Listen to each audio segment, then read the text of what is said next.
Good afternoon or morning or evening. I'm lovely to see you. It's lovely to see you. I hope you're all doing well. Hello, it's little me. It's little Matthew. Oh, it's two of me. Look, there's a second me over here. What am I doing there? Get out of here. Get off the stage. Get the hook. Hello, everybody. I hope you're all doing great. How do I get rid of that thing? Oh my goodness. There it is. Is that it? That's it. All right. Goodbye. Goodbye and hello. Hello to Jem. Oh no, I'm so sorry your partner didn't like it. Look, a lot of, I think, the pleasure of this film is the nostalgia. Not all. I think it is a good film. It holds up. Is it perfect? No. What's interesting, we're going to be talking about But I'm a Cheerleader, by the way. The film from the late 90s, early 2000s. Got a new video for you coming today. We're going to be talking all about it. We're going to be watching the new video. We're going to be watching some behind-the-scenes stuff. Hello? Oh, no. Pograj, don't give me palpitations. Don't give me palpitations. I checked. I had a nightmare 2 nights ago. I had a nightmare that I uploaded the wrong video and woke up, my heart pounding in my chest. Anyway, this is all to say, is But I'm a Cheerleader a perfect film? No, it's not. I don't know, Princess Bride. Is it a great film? I think it is. I think it is great. I think it is great that it exists. I think it is great comedy. I think the performances are wonderful. The actors are great. Everything about this film, I think, is firing on every single cylinder, and I think everybody involved would only go on to do even bigger and better and greater things. Anyway, speaking of which, Natasha Lyonne, let's get her up on screen. Can I get her just in time? There she is. There's Natasha, looking fantastic. So this is a little preview of the new video that's coming your way. We're going to be chatting here for about, 58 minutes, and then the new video premieres. We're going to go watch it here on YouTube, and then we're going to jump over to Twitch to watch some behind-the-scenes stuff. So as I was saying, hello to Jem, hello to HM3, hello to Tiana. I always mispronounce her name. Tiana Sheed? Tiana Seed? Tiana Sid, hey. Oh, I'm getting worse and worse. Each one is worse and worse. Also, my lighting is a little peculiar today because I started to move my desk light that lights me up here, and I heard like a little bonk of a spring breaking. So my entire setup may collapse at some point. Tiana She. I knew every guess was wrong, and the more I tried to guess, the worse it would get. Oh, look at that. It's Charles Bush, the wonderful Charles Bush. We've got so much to talk about, folks. There she is. Charles Bush and Natasha Lyonne together at last. Are you kidding me? Look at that beautiful dress on both of them. Oh, and young Mr. Jason Priestley in the background. Who else do we have here? Margot. Oh, Pokraj likes a great mustache in the thumbnail. Thank you very much. So the mustache is here because I was helping some friends with a fundraiser last night. What does the mustache have to do with the fundraiser? Well, for part of the fundraiser, we were watching the film Cruising, which I'm sure you all recall. I did a video about Cruising a couple months ago. We watched the motion picture Cruising starring Alfredo Pacino and just talked about it, and it seemed appropriate to have sort of a 70s mustache when we're talking about a 70s a sex romp. That's what it is. It's a romp. It's just a sexy, fun romp. Who else do we have here? Oh, it's the wonderful Dante Brosco. Everybody's wonderful today. This is the wonderful Dante Dante Bosco. There he is, star of Hook, Jake Long, Avatar, a million things, including But I'm a Cheerleader. Controversial casting. They weren't sure if they wanted him for this film. Fortunately, they got him, but they were a little worried that he wouldn't be into this little gay kiss moment here. Anyway, we'll talk more about the gay kiss on Patreon. I got a new video up on Patreon as well, where we talk about Dante Bosco's first gay kiss. Oh, my stars. Who else have we got here? Margot, Repper to Repair. Oh dear, I can't pronounce a single thing today. Low on Life, hello to you. Ginger Fox, glad you could make it. Frank Vaca, I'm a homosexual. Oh, her line, I'm a homosexual. Oh no. Grace, hello to Grace. The loading screen, Tiana She. I'm gonna practice pronouncing. Tiana She says the loading screen looks kind of cramped. Here's the thing: this starting soon screen here. Every time I look at this, I'm like, every time I look at that, I don't understand. I gotta update it. I gotta fix that up. I gotta spruce it up. Look, these are all little stickers that are from videos. It did get filled up. I couldn't fit anymore. I guess there's a little bit of room at the top, but I was like, I can't fit another gosh darn sticker on here, so I'm just gonna stop updating it. And I feel like it needs an overhaul. It needs a little redo.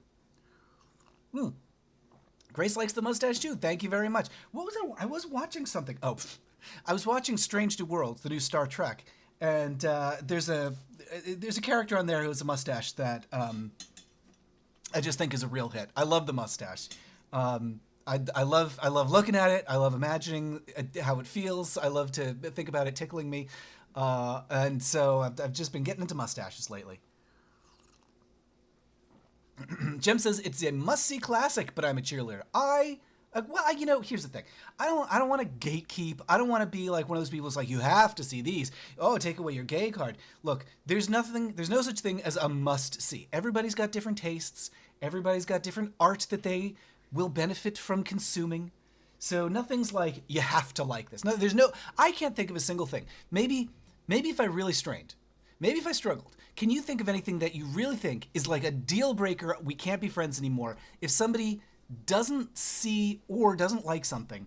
Doesn't like is different. If somebody has never seen something, is there a I've never seen this deal breaker? I don't think so. I can't think of a single piece of media that if somebody was like, I've never seen that, I'd be like, we can't be friends.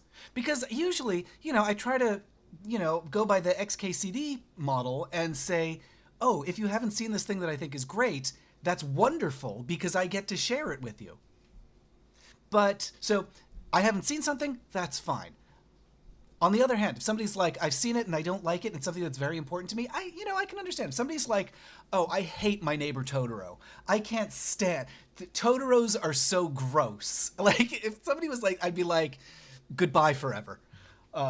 Willow T says Rocky Horror Picture Show. Ooh, again, like if somebody's never seen that, I'd be like, I'm so happy that I get to see Rocky Horror with you for the first time. I do think Rocky Horror really should only be consumed between the ages of 13 and 18. Like, I feel like that's the prime, like that's when most people need Rocky Horror the most and can get the most out of it. Sort of like, I don't know, this is a funny thing to come to mind. The cartoon Danger Mouse. Y'all remember Danger Mouse? British cartoon show from the 1980s. That is a show that I think kids will love, and when you watch it as an adult, it's like, oh, it's just okay. Same thing with like, not DuckTales. I was gonna say DuckTales. No, not My Precious DuckTales. No, what's the other? Count Duckula. Count Duckula. It's okay. It's okay. I'll get it. Oh, it is. If you see it when you're a kid, you'll love it for the rest of your life. But if you see it as an adult, you'll be like, that's for kids. Anyway, what was I saying? I was welcoming everyone. Good gravy. Stop distracting me with Count Duckula. Funkia says, hold on to your butts. Hello, Funkia. Richard Barger says, hello from San Jose. Always enjoy watching here on YouTube. Thank you. I always enjoy hosting you all here on YouTube. Glad you could make it. Always happy to hear where people are coming in from. Love to hear how international, what international people of mystery we all are. Oh. Word says, how many movies are The Princess Bride? Only one that I know of. Aw. Amara, thank you very much for the very kind words. Entertainment Express, hello to you. Rhineman Sumerian. Oh, Rhineman Sumerian. Speaking of world travelers. Darth Kurai, Princess Bride sucks. It's deeply unfunny. That is a controversial opinion. I wish you well in your solitude with that opinion. Who else do we have here? Oh, Pokerash, RuPaul is the coach. Yes, this is RuPaul. But I'm a cheerleader. RuPaul in a rare boy drag role. Very seldom that you see Ru in that capacity. Ru at this time, late 90s, was mostly pop star, singer, had appeared in a couple of things, Brady Bunch pretty prominently, Walker, Texas Ranger, a few other roles. Into House, who is it? Was it LL Cool J? I think it was LL Cool J sitcom. Anyway, Ru had appeared in a few things, but almost always as a drag character, either fully in drag or as a character who's like, the twist is, oh, this is a drag king or a drag queen, or this is the queen of drag, or this is, sometimes I think it was on Walker. I think it was like, this is a trans sex worker, although they certainly didn't use those words. It was the 90s. Hey, it's the 90s, and we're all bigots. That's the kind of the vibe back then. Anyway, goodness gracious. So this is Ru in a rare boy drag role. Strictly boy drag. Let's see. Oh, yes, Todd Alice, thank you very much for the reminder. Remember to like. Yes, remember to hit the like button, not just here on this live stream, but also on the YouTube, on the new video. It is actually extremely beneficial. How beneficial? It's hard to say. It's all invisible. It's all in the guts of the YouTube algorithm. But for sure, I definitely see, line goes up when people hit button, and line goes flat when people do not. So please do press all the little, blinking lights and things on YouTube to indicate that you like something. Leave a comment. Leave the leave your name in the chat, or write a recipe for biscuits or whatever. And I'm going to have to skip ahead in the chat here because I'll never catch up. Andrew Clank says Danger Mouse was creepy. Well, we'll come back to that at some point. We'll have to come back to that. Goodness. Oh, Crimson Firewheel checking in from Bulgaria. Wowee. Hello from Texas says Rogue Cat. Rhineman says Straight Paul is deeply scary. Anyone else? Yes, Andrew Clank says anyone else shocked to learn Natasha Lyonne is totally straight. Amazing, right? Because she's such a queer icon. And yet, there's an interview that she did with New York Times where she says she acknowledges being a gay icon. She acknowledges having a gay fandom. And she's like, that having been said, I'm paraphrasing. She says, it's not that I haven't tried sleeping with women. I'm not a dum-dum. So I like that. That, you'd have to be an idiot not to try sleeping around with people. Mel says, all I remember from this film is Eddie Cibrian's butt. Eddie Cibrian's butt in this film. And Holly Hunter's Living Out Loud. I've never seen Living Out Loud. Star of many of my nighttime dreams. Words introduced your father and stepmother to The Princess Bride. They enjoyed it. Very good. I think, it's such a crowd pleaser, right? Like, sure, there's going to be some people who don't like everything, but I think Princess Bride is one of the very few movies that it's hard to find someone who's like, I can't stand it. Or, like, at least, like, I can't tolerate it. I'm trying to think of other movies that are like, we're all going to have a good time. I was going to say Labyrinth, but even Labyrinth, I think there's a strong fandom for Labyrinth, but I think there are a lot of people who wouldn't be into it. There are some stretches in Labyrinth. There's some great scenes, but there are some stretches. Todd says, hello from Portland. Hello to Portland. I hope you're doing well. I hope you're having nicer weather. Seattle has been dry. We have not had rain in weeks, and my poor plants are just withering. I have to constantly go out and water them. It's just been incredibly droughty here in the Pacific Northwest. We moved here for all the rain. We wanted it. We wanted the wet weather. Speaking of dryness, Media Rex Connection. Hello from Las Vegas. Hello to you in Las Vegas. Oh dear, I was just reading a dreadful thing about what Las Vegas is doing to the Wizard of Oz. It's not Las Vegas's fault. The Sphere is showing a augmented version of the Wizard of Oz. Basically, they took the Wizard of Oz, they did a bunch of AI to it, and now they're projecting it on this screen that it was never designed for. Of course it looks terrible. And they're like, oh, it's an augmented experience. It's like you're there on the set while they're filming. Well, that's not how they made it. Occasionally I will get people who are like, oh, would you, somebody might contact me and be like, could you talk about this old media? Could you talk about this old show or this old movie? And to make it better, I took it and I ran it through AI to upscale it and improve the sharpness. And no, we do not do that. That is degrading it. It's like running it through a broken photocopier. Running anything through AI makes it worse. Makes it worse. Just want to be absolutely clear about that. Do not send me things that have been improved through AI. It's like that Ecce Homo thing where someone was like, oh, this painting's a little faded. I'll just restore it by painting over the entire thing and making Christ look like a monkey. No, that doesn't make it better. Filling a work of art with mistakes does not make it better. Anyway, that's enough of my rant. Something that I have been a little bit more conscientious about is putting on some of my work. I put it on my YouTube channel, in the description of my YouTube channel. I put it in my podcast, Sewers of Paris. Go subscribe to the Sewers of Paris. My podcast just had some great episodes with some very funny folks from the show Wish You Were Queer. Anyway, something that I've been a little more conscientious about putting in descriptions of things is that there is zero AI, no AI, never, ever, everything is human-made. Very important to me that is clear about my work. I do get a lot of pitches, though, about AI stuff. Anyway, enough complaining. Let's talk about this guy, Albert von Schrenk-Notzing and Sir Hiss. What do they have in common? Both hypnotists.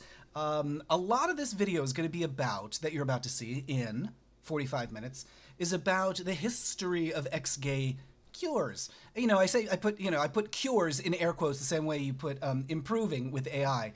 They're not, obviously. It's not a disease. It can't be cured. So anymore, if anything, heterosexuality needs work. Heterosexuality is a fixer-upper. No, but so there's this long, over 100 years, going back to the 1800s when sexology really started getting going, modern sexology in the West really started getting going. There's been this investigation into this, this impulse, scientific impulse to be like, this is something that is rarer. There are fewer homosexuals. In other words, heterosexuality is more common. So why? Why does that happen? What is gay? So there's been this investigation, you know, scientific research into what makes people gay, less research into what makes them straight. And so you've got this long history of practitioners who, you know, basically con artists who are like, we're going to turn you straight. And, you know, obviously it doesn't work. That's what this movie's about, this But I'm a Cheerleader is about. It's about these, you know, quacks and snake oil salesmen who are like, we're going to make you straight because that's what you need. And so in this video, I go into how the movie But I'm a Cheerleader reflects the actual reality, the actual horrible history of ex-gay cures and how bizarre they were. So we're going to be talking about hypnosis. We're going to be talking about disintegrator rays. I'm not making this up. We're going to be talking about, what else? Oh, a gay detector is a machine that can detect homosexual. There it is. This is actually a picture of it. Gosh, perfect timing. We're going to be talking about machines that can detect gay people. Sort of a gay radar. We call it a homometer. So anyway, so this is real stuff. This is real stuff that people real. I mean, obviously the devices themselves aren't real, but the purported effect of the devices is made up. But the devices were real. People were like, oh, I've got this machine that can detect homosexual. I got this machine that can turn you straight. I've got, you know, this therapy. This is one of the doctors up here, Joseph Nicolosi. I'm a doctor and I can turn you straight. All fake. All fake scams. All pretend. I've got this whole research thing that I've been hanging on to this for years because, not to say more than I think I'm allowed. Honestly, I don't. I signed an NDA many years ago when I was doing some more legal work, and I'm not sure exactly what I'm allowed to say. But here's what I will say: is that I was involved in some legal work and some research around ex-gay camps and all these people, and I've got a ton of research on them. The lawsuits that were being worked on wound up never happening. Other lawsuits did wind up happening. So anyway, I've got all this research on these people, these like documents. Pages and pages and pages about these horrible people, and finally I was able to use it for this video. Anyway, so we're gonna be really diving into some of these people's personal lives. One of them, there's this other one, Richard Cohen. So Nicolosi, who did a lot of ex-gay abuse, he's dead fortunately, but one of the other ones, Richard Cohen, still going, still alive as far as I know. And boy, oh boy, what an insane life he's had, which I mean literally. Keep up the awesome work. Thank you so much, Miss Fan Culture. Thank you. AKA something. YouTube cut it off. How dare YouTube cut it off? What does it say? Miss Fan Culture, AKA. I can't believe this. It won't let me see your full name. It's too long. Amanda. Oh my goodness. AKA Amanda. Thank you, Miss Fan Culture, AKA Amanda. Thank you for. Oh, can I thumbs up it? Can I do it? I can. Oh, look at that. Yes, by the way, thank you everybody for the tips. Another way to let YouTube know that you actually like what I'm doing. It is actually very helpful, and that makes YouTube recommend me to more people, so more people discover me. And you don't have to spend money on this. It's great if you do, but you don't have to spend money. All you have to do is hit like and share and post it to your social media and subscribe to stuff and leave comments, all that stuff. It all helps. It all makes the robot brain say, hey, somebody liked this. I better tell other people about it. So we love telling other people about me. I feel uncomfortable when things are not about me. Oh, Miss Fan Culture found me through the Seinfeld video. Wonderful. Delightful. That one was a lot of fun to make. Not that there's anything wrong with that. Oh, yeah, oh, God, I know. Norman Buckwald says Michelle Bachmann's husband, one of those prominent ex-gayers. Yes, indeed. Mark, here's the thing with all of those people. I'm not, look, I'm saying this for the lawyers. I don't know the sexuality. I have no information about anyone's sexuality. I'm not casting any sort of accusation, and I'm not making any sort of statement about any specific person's sexuality. But they're all super gay, right? Like, all these people are like, oh, I cured the gays. Every single one of them, it's like, are you sure you aren't on recon right this very second? I mean, you look at them. You look at them and you're like, just, you know, sometimes you recognize qualities in others that you are highly attuned to in yourself, let us say. For example, Joseph Nicolosi endorsed the drinking of semen. So many of these cures, so many of these treatments are like, this is just super gay. Like, here's the thing, so many of these ex-gay cures are like, it's just like fetish night, honestly. It's, you know, he's like, oh, I'm gonna hypnotize you into being slutty. Which really was one of them. I'm gonna hypnotize you and make you crave sex, or we're gonna get all these men together and make them take off all their clothes, and we're gonna cuddle together naked. That's gonna cure you of your homosexuality. It's like, what are you talking about? This is just what I could do any night over at Cece's. Huh. Anyway, Cece's is the bar. It's the gay bar around the corner from me. I can't remember. I was talking to a friend there the other day about how at one point they had this chair that they needed to store someplace, and they just put it in the bathroom for some reason. So it looked like a cucking. We called it the cucking chair, so it was just a place where somebody could just sit and watch. The story goes, they could sit and watch their husband or boyfriend or partner or whatever get used and abused by other men. That's the joke. And so now we call Cece's, which is the actual name of the bar. Now we call Cece's cucking chair. Anyway. So what else? What are some other of the gay cures? I mean, there's a lot of like just there's a lot of taking your clothes off weirdly in all of these ex-gay cures. Oh, and JB, thank you so much for the tip. I didn't even see it. Hello, and thank you very much. Now that's strange. Why can't I hit the like on that one? That's peculiar. What is it? Oh, and now I can't get rid of this little pop-up. Oh, your third super on a live stream, it says. Let's celebrate. Can I celebrate? What can I do? How do I celebrate? I want to hit the celebrate button. Oh, YouTube. Oh, YouTube. For some reason, I want to click like on that tip, and for some reason, it's only giving me the option to report you or put you in timeout.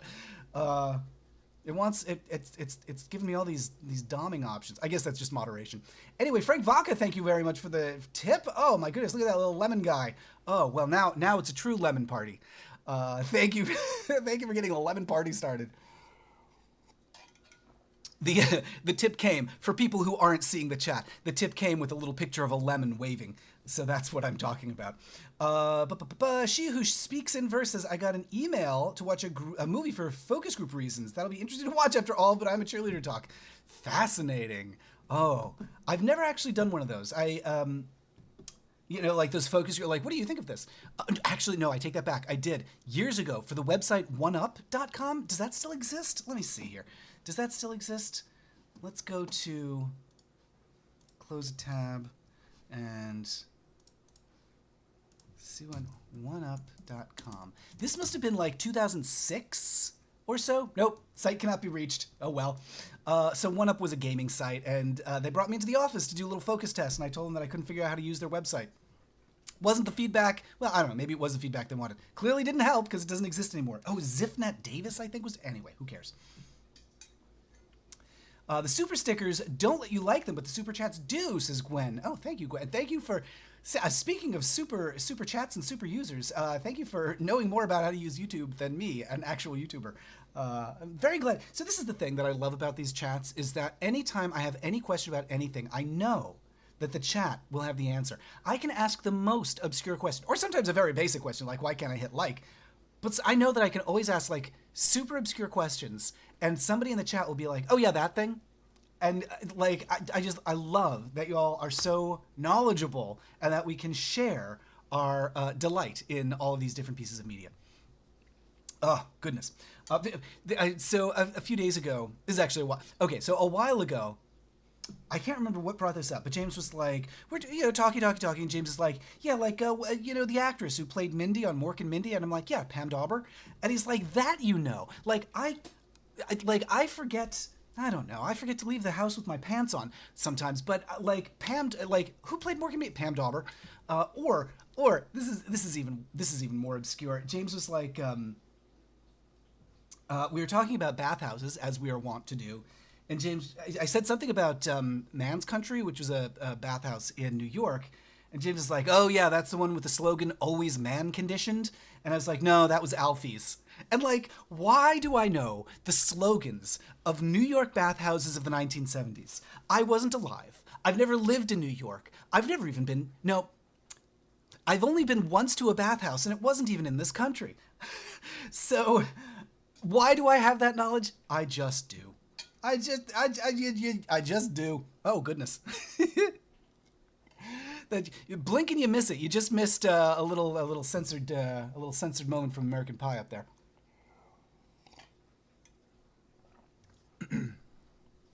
No, wait, Eric West says I was One-Up's IT guy back then? Stop. Really? Oh, my stars. How delightful. Well, I hope it worked out for you. Clearly, the website itself is not currently with us. It's not in the room, but I hope it was a good time while it lasted. That's all I can say about most of the bubble. Any of the internet bubbles. I hope it was a good time while it lasted. Anyway. Oh yes, this is a good point. Crimson Firewill says, we have to appreciate how the film touched on such a heavy subject for many while managing to stay wholesome and fun at the same time. That was a huge challenge for them, right? So they're making a movie about ex-gay camps. Like, this is a really dark, serious thing. But Jamie Babbitt, the director, who, you know her work from a million things. She's done, so Jamie Babbitt, who directed But I'm a Cheerleader, she's done episodes of Marvelous Mrs. Maisel and The L Word and Gilmore Girls and Russian Doll and Poker. Did she do Poker Face? I think she's done Poker Face. A League of Their Own. She's one of those directors who just works. She, like, every show that you like, it's a pretty good chance Jamie Babbitt's directed at least one episode. Anyway, so Jamie, the director, was like, I want to make a movie about queer joy. There's so many movies about bummer lesbian tales. You know, this is right around the time that Boys Don't Cry is coming out, which is another queer story that does not end happily. So there's so many stories about, like, the heaviness, the difficulty of being queer. And she's like, I just want to make a movie where everything works out for the gays in the end. And so that was the goal with this. Specifically, she wanted to make The Gay Clueless. So you all remember Clueless, of course, starring Alicia Silverstone and Ant-Man. She wanted to make that movie written and directed by Amy Heckerling. Incredible. Like, okay, that's a movie. Clueless. We were talking earlier about Princess Bride and movies that are like crowd pleasers. I think you put Clueless on. I don't think it's as universal as Princess Bride, but I think Clueless is going to have a pretty good hit to miss ratio with the audience. Oh, it's the wonderful Joel Micheley there. Played Joel in the movie. A lot of these, there's Bull from Night Court, Richard Mall. This is just a fantastic cast. Just a great. I mean, Clea Duvall, of course. Just the best. These folks all working together. Yes, Clueless is Emma. I mean, for one thing, it's easy to appreciate because it's kind of a tried and true story. It's Jane Austen just transplanted to Beverly Hills. So it's just a great time. But here's the thing, is there's so many ways Clueless, this has now become a Clueless stream. There's so many ways that Clueless could miss. There's so many ways they could be like, ugh, or the character could be annoying, or like, you could just, you know, it could be too MTV, but it's got such awareness of what makes it funny and doesn't try too hard. Like, this is another weird thing to compare it to. It's like a it's like a Robert Altman comedy. So there's some Robert Altman comedies that are bad, and there's some Robert Altman comedies that are great. Just last night, James and I watched The Player. Not one of the best remembered of his films, but it is fan-fucking-tastic. It is like a perfect movie in that every Altman film is like this. I'd say every Altman film after 1973 is like this. Everything that you see on screen is exactly what he wanted. And it is completely successful on its terms. When Robert Altman wants to be funny and knows how to be funny, as in The Player, it is so fucking good. Failures of comedy, like, you know, here's a strange link to the movie that we came here to talk about, But I'm a Cheerleader. What's the movie? I always forget the name of it. It's I want to call the movie Bryce Dallas Howard. No, that's just a person. Hold on a second. What's the movie? It's early 70s. It's got Bud Cort from Harold and Maude, who's also in But I'm a Cheerleader. It is Brewster McCloud. Terrible title. It's not a good film. But it's got Bud Cort from Harold and Maude and But I'm a Cheerleader. Anyway, Brewster McCloud, Altman, attempted comedy. Pardon the pun, it doesn't land. So anyway, what am I talking about here? But I'm a cheerleader. Let me get the chat back, because the chat disappeared for a second while I had to look that up. Oh, Eric West says, "One up, we got sold to IGN." Of course, this is the thing that happens. It's like how everything evolves into crabs. Every internet website, everything on the internet, eventually gets absorbed by some bigger company, and it all winds up getting owned by Disney at the end. I don't know that IGN is owned by Disney at this point, but it's only a matter of time. So basically, things get like consolidated, get bigger and bigger and bigger until too big to fail, until they fail, and then they get broken up, and then they're independent and get bigger and bigger. You know, just consolidate again. Anyway, yes, Tiana, I like Totally Paused. It is so good. He has a thing for Tony Curtis films, so he brought over Some Like It Hot and Spartacus. It's such a good movie, folks. We will at some point. We do watch-alongs over on Twitch, twitch.tv/Matt Baum. Follow me over on Twitch if you want to join us for some of those watch-alongs. I think we're going to do a watch-along of Clueless at some point, because it's just such a great movie. It's not super gay, but that's okay. I am, so I'll make up for any missing gayness. So this video that's playing up here in the corner, this is what we all came here to see. This is my new video about Some Like It Hot. Nope. My new video about But I'm a Cheerleader, and it's going to be premiering in 29 minutes. Oh my goodness. So this live stream is going to end in 29 minutes. We're going to jump on over. It should automatically send you over to the new video premiere. And then we're going to jump on over to Twitch, and we're going to watch some behind-the-scenes making of But I'm a Cheerleader. Maybe we'll watch a little Clueless. Why not? And there was something else that I wanted to show you. What was it? Oh, goodness. Goodness gracious. What was it? Oh, well. It'll come to me. I'll remember. I'll remember at some point. Oh, God, please. Yes, it's so fun, says Willow T. I've never seen Clueless. Sounds fun, says Cherry PG. What about a watch-along of Clue? Oh, wouldn't that be a fun double feature, Clue and Clueless? Which one would you show first? The thing is aside from the names being similar, they really don't have that much in common. I'm trying to think of like something narratively that ties them together, some like stylistic thing that ties them together. I don't know. Like I could see like screening, just because it's fresh in my mind, I could see screening The Player with Los Angeles Plays Itself, or I don't know, what's another... honestly, The Player with the Hudsucker Proxy? I don't know why those two make sense to me, but they do. Oh, Tim Robbins, that's why. We'll just do Tim Robbins Film Festival. Anyway. Ooh, Blue Friday. Is there any film you would like a 20 years or like 30 years after remake of? I just saw the trailer for Spinal Tap 2. Here's the thing. There are very few occasions when I think anything benefits from a remake or a remaster or a sequel, or like sometimes maybe. But... Scary Movie. Oh, Scary Movie as a remake or as a sequel? Oh no, you mean like that's one that benefits from a remake? Maybe, but they are both quotable. Okay, that's true. They are both quotable films. That's a thin thread for a double feature, but it works.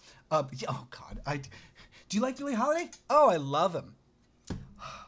It's like, this actually happened to me. I was talking to somebody who, bless their hearts, they were trying to fit in. We've all been guilty of this. And I said something about Monty Python, and he's like, "Oh, I love Monty Python. He's so funny." And like, it's okay if you don't know something, is the thing. It's okay. Gosh. So is there a movie that I think would benefit from a remake?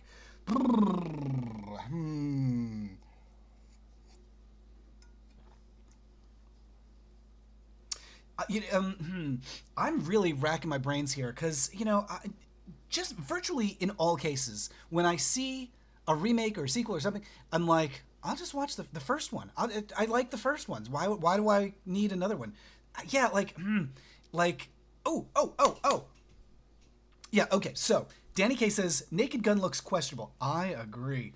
Same thing with All About... oh, that's good, Darren Carr. 10 Things I Hate About You paired with Clueless. Brilliant. That is a great one. That is A+. That you have won the contest. No, what was I going to say? Oh, shoot. That Tennessee Williams film something last summer. Stop it. So somebody said something. Yes. Oh, Dinoleum. Twin Peaks: The Return is the good example of a legacy sequel. Yes, Absolutely. So Twin Peaks Fire Walk with Me, I think, is a great continuation of the show. I think Twin Peaks The Return, absolutely pitch perfect. The reason that those things work is because you have a director with a vision who is allowed, for better or for worse, to do exactly what he wants. He can do exactly, put exactly what he wants on the screen. And usually, when you see like a sequel or an adaptation, or we redid it, or we colorized it, or something horrible, usually it's someone else coming along and being like, I'm a big fan of this thing, and I just want to do it again. I want to be involved in this thing that I like. And usually, that person does not know what actually makes it good. This is something that I've learned from a lot of time in criticism, is that people are generally really good at knowing that they don't like something, and really bad at knowing how to fix it. They're good at knowing that they have an opinion, and very bad at knowing why they have the opinion. So, G says Firewalk with Me is insane. I love it. I think that is that and Princess Bride. Honestly, like movies where you know like this director got exactly what they wanted. Showgirls. I like Showgirls. The original Showgirls, I think, is the original. Like there's ever been a sequel. Like there's ever been anything else to rival it. Showgirls 2 with the original cast is histrionic. That is a funnier joke than I think the actual film would be. Like I feel like it's fun to imagine that, but dreadful. I think it would be actually dreadful to watch. I can't remember what it's from. We thought it might be in the player, but I didn't see it. There's a joke in some movie where somebody wants to make Moby Dick 2, and the slogan for it is "From Hell's Heart I stab at thee again," which is so funny. From Hell's Heart I stab at thee ... again. So this is a question I'm putting into the chat. What is that from? What? Because I thought it might be in the player and it wasn't. The Blob and Son of the Blob. That's interesting. Ooh, okay. No, wait. I just thought of one. The Fly, the Cronenberg The Fly, is much better than the original The Fly. Remakes like Dune are good when the original is based on the book and the first adaptation was pretty awful. Now, wait, are we talking about the Lynch? Because I love the David Lynch, Dino De Laurentiis. Is it Dino De Laurentiis? It's one of the De Laurentises. I love the De Laurentiis Lynch Dune. I think, look, that is an example of a film where nobody got their way. Nothing that you see on screen is exactly what anybody wanted, with the possible exception of Sting. But I love that film because of its flaws. Producers, the movie musical, is a great... it didn't land with me. I think Producers, the Mel Brooks original, great, is an A+. I think it's an A-. The Producers, 67, I think, it's an A-. Producers Broadway, perfect. Producers, the musical, the film, I feel like that's one of those musicals where they plopped the camera down and just told everybody, just do what you do on stage. It doesn't feel movie enough. It just feels like a pro shot that went too far.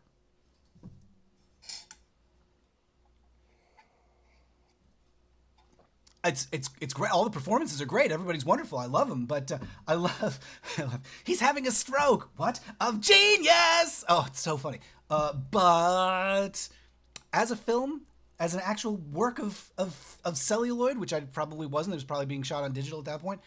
As an actual movie, I don't think it's a movie. Oh, Tiana makes a good point. The Wizard of Oz is a remake. Yes, there were several. There were many L. Frank Baum involved film versions prior to that. And also stage versions. There's an incredible ad for the stage production. Before Wizard of Oz was the 1939, like The Wizard of Oz, the movie that we all know. It's 39 or 38? Anyway, I think it's 39. Anyway.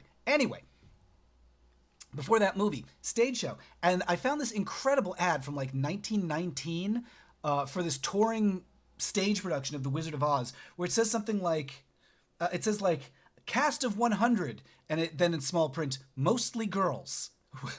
It's like, why specify that? Why put that in the ad?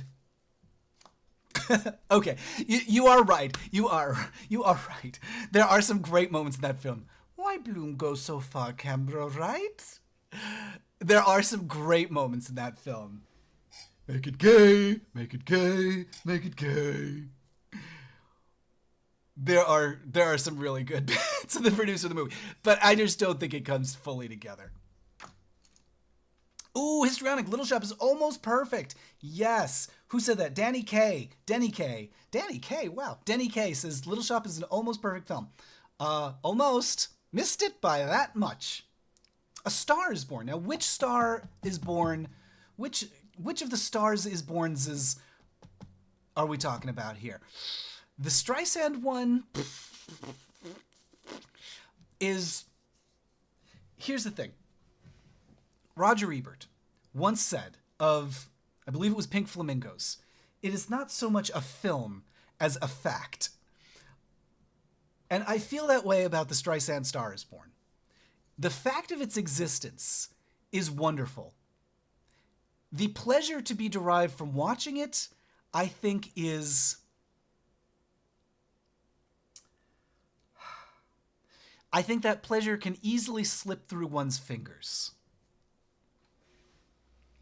Norman says, I liked how Color Purple the musical is much truer to the book, and the relationship of Celie and Suge, I still prefer Spielberg. So here's the thing. I've never seen The Color Purple. And any form. That's one of those blind spots that I really gotta watch it. I gotta watch it. Ooh, does The Birdcage count? Ooh, that's another good example. Yes. So I think French Birdcage, here's the thing. They're hard to compare because it's another language, right? So culturally, some of the jokes land differently. You need to know the language to get some of the puns. I think for me, for an American audience, for somebody who speaks French, sort of, I'm thinking about that. Also, The Birdcage is... Wait, am I thinking... No, I'm thinking of something else. Although, Some Like It Hot. Some Like It Hot, better as the Billy Wilder version. It's a remake of a remake. So it was I think it was a German film, and then it was an American... It's a German film with blackface, unfortunately. So it was a German film, then it was an American film, and then it was the Billy Wilder film. Billy Wilder film is, of course, the best of them all. The Birdcage, I think... So the original The Birdcage from the 70s... Here's the thing. The original The Birdcage from the 70s, as a film, okay. Stage show, from what I've heard, I've never seen the French version on stage, so it started as a stage show. I've never seen it, so I don't know. Looks like fun. Looks like a fun farce. So then The Birdcage happens as a French film. Then La Cage aux Folles happens. La Cage aux Folles is a perfect musical. Like, as a stage production, absolutely 100% unimpeachable. Even the George Hearn version. Like, George is great. I think he's a bizarre... He does not sell it for me as a drag king, or as a drag queen. But anyway, what was I saying? Yeah, so the stage version, perfect. And then The Birdcage... Yeah, I think I like The Birdcage. I think it is probably better, more... You know, how are you going to... Nichols and May coming together again to make a movie. With Robin Williams, like, what a cast. And Nathan Lane and oh my God. And everybody. Diane Keaton. Just a perfect movie. The Birdcage, like, there's another example. The Birdcage, perfect movie. I want to say something fun though. Let me call this up. Let me show you the opening of The Birdcage. Why? That'll all become clear. It's something that I find fascinating about this film. It's one of those things that is impossible not to see once it's pointed out. So here it is, The Birdcage, 1960 something. So it opens with this beautiful, beautiful helicopter shot here. I'm going to make this a little bit bigger because we need to be able to see it. So Mike Nichols, Robin Williams. God, what a fucking fantastic cast. So we're coming in the helicopter, and we've got this like Touch of Evil / the player opening where we're flying over the water, and there's unbroken, no cut shot. Well, there are cuts, but they're hidden, and they're hidden in some very peculiar ways. So we're flying into Miami. Here it is. This is also, by the way, the hotel that we're flying towards, or the theater / hotel / residence / whatever. It's the same exterior that they use for the Golden Palace, the follow-up to the Golden Girls. Very bizarre that this one building has been both of those things. Oh, Hank Azaria. Jesus, I completely forgot. How could I forget? Hank Azaria. Oh, my goodness. It's Aspirin. I just shave off the A and the N. Oh my God, Christine Baranski and Dan Futterman. Look, I think Dan Futterman better behind the camera than on camera. Like he's fine. He's a fine actor, but as what is he? I think he's a writer more than an actor. Okay, Calista Flockhart. God, great cast. So I want you to watch very carefully the crowd, the people on the street. In fact, I'm going to make this a little bit larger so that they're a little bit more visible. So I'm going to slip on over to the side here. So watch the people on the street. So we have a very difficult job here. We've got to go from Diane Wiest. Oh my God, what did I say? Diane Keaton? Whoops. Although she'd be great too. Diane Wiest, Jesus. So we've got a really difficult job here because we're flying in on a helicopter, obviously. But then we want the camera to keep going from the helicopter into the doors of the nightclub. How are we going to do that? You can't fit a helicopter in there. Drones haven't really been invented yet. So we're going to do some very fancy camera work. So watch the people on the street. There's going to be a very peculiar movement in their bodies. Do you see that right there? You can see it when you watch the rollerblader. There's like a rollerblader in red who goes by, and there's like a yellow car. Everything had to be coordinated so carefully, and it's close, but not perfect. Oh, hello to M. Frederick M. from Chicago. Hooray! So watch that rollerblader. You see him right in the middle under the M in Tom McGowan. So the vehicles, they kind of ooze together. There's a very early morph sort of thing. Today you'd probably do more masking to, hide that a little bit more, but whatever, who cares? So now I want you to watch the door, because now we're on a crane. So we've morphed from the helicopter to a crane, and the crane's going to bring us down to street level, and then we're going to go from a crane to a Steadicam. So watch, here we go, we're pedestaling down, we're on a boom arm probably, and then it looks like the camera jiggles maybe a little bit, so that might be somebody like lifting it up off the platform. But what I want you to pay attention to, because there's a lot of activity here, it draws the eye. This is like a great magic trick, right? Like you got the prestige going on. You're like, your eyes are, you're watching the magician's hands, which is all these people walking around on the street. But watch in the background. Watch what's happening inside the club. Watch the door. Don't look at Ann Roth. Don't look at that dog. So if you look inside at this point, everyone is perfectly frozen. No one is moving. It is a still frame. I think what they've done here is I think there's just a green in the door. I think it's just like a green screen or a blue screen or something. Although that would be tough to, well, whatever, who cares? I think it's just like there's compositing happening in the door.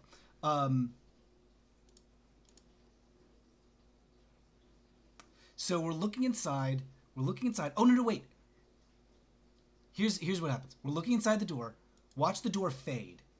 Do you see that right there? Suddenly the contents of the club just magically dissolve from one thing to another.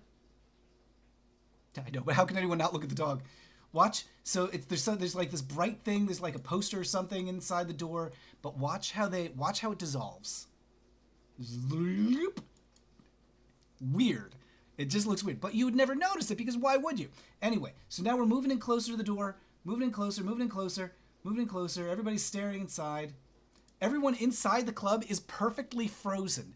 It's a separate plate, separate footage. And then once the door opens, that's when they're allowed to move. There they go. Now they're unfrozen. Unfrozen caveman lawyer at this point. They're in blocks of ice. Nobody's moving. Everything's frozen.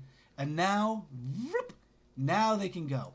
And the giveaway is, it's so weird. There is one person moving inside, and then they disappear. So, watch. You see, like, right on the far right side, right over here. I'm kind of mousing around with it.